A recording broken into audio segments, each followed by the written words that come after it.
Pour moi, la Grande Xanse, ça représente un aménagement qui a été fait dans les années 50, où mon papa y a travaillé, et je suis très fier d'y travailler aussi au jour d'aujourd'hui. Je m'appelle Patrick Sierot, j'ai 59 ans, 2 enfants, j'habite Bramois et je suis le responsable des gardiens du barrage de la Grande Xanse. Les tâches des gardiens du barrage sont le contrôle, la maintenance et la surveillance de tout ce qui se passe sur le site.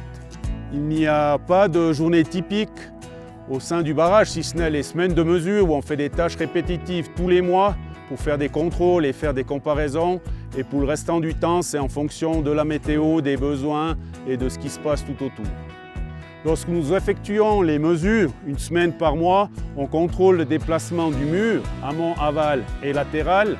Le mur à son centre se déplace de 11 cm vers l'aval entre plein et vide. Et on mesure également les eaux d'infiltration, le gonflement du béton et quelques fissures qui existent à l'intérieur des galeries. Nos plus grands défis tout au long de nos contrôles et notre surveillance, c'est en fait de prévenir s'il devait y avoir des choses qui ne sont pas normales à l'intérieur du barrage ou aux alentours. Quelques chiffres sur ce mastodonte de béton qui fait 285 mètres de haut, 200 mètres d'épaisseur à la base et 700 mètres de long au couronnement. Le béton qui le construit est composé de 6 millions de mètres cubes qui représentent un mur de 1,50 m de haut, 10 cm de large qui fait le tour de la Terre à l'équateur. La construction du barrage date des années 50, c'est un barrage poids, donc vraiment construit, c'est le poids du béton qui retient la masse et le volume d'eau qui sont derrière. Et ce poids représente environ 3 fois le poids de la pyramide de Khéops, soit 15 millions de tonnes.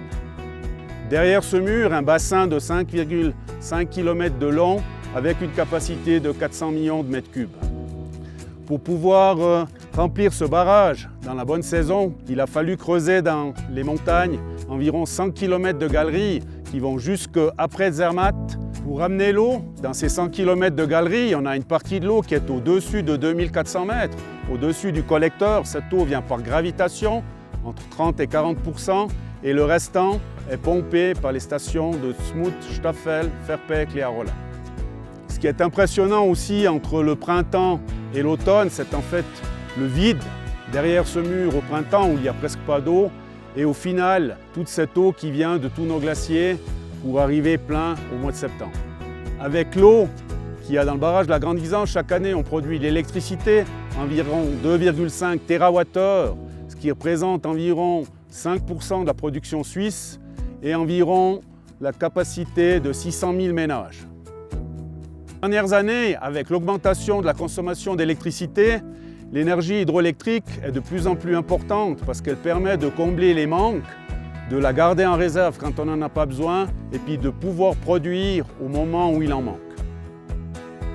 Pour l'avenir de la production d'électricité, au jour d'aujourd'hui, on en consomme de plus en plus, donc il faut trouver des alternatives, soit augmenter le solaire, soit augmenter le vent, l'éolien, soit augmenter la quantité d'eau qu'on peut stocker. Et pour ce faire, plusieurs projets sont en cours sur le projet de la Grande Xanse tout au long jusqu'au collecteur à Zermatt pour essayer d'augmenter cette production qui est surtout en manque l'hiver.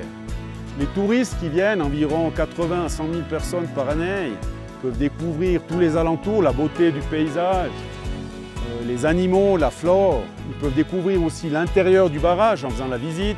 Ils peuvent faire des activités sportives avec la tyrolienne ou ils peuvent faire des balades le long du lac ou au-dessus dans les montagnes. Dans notre belle vallée du Val d'Hérens, qui comporte aussi la vallée des Rémances, il y a de très beaux lieux dans tous les endroits. Un lieu particulier pour moi, je suis né, j'ai vécu à Evolène. Donc si on va tout au fond du vallon de Verpecle, où on capte les eaux pour les ramener là, c'est un lieu très magique et un peu lunaire.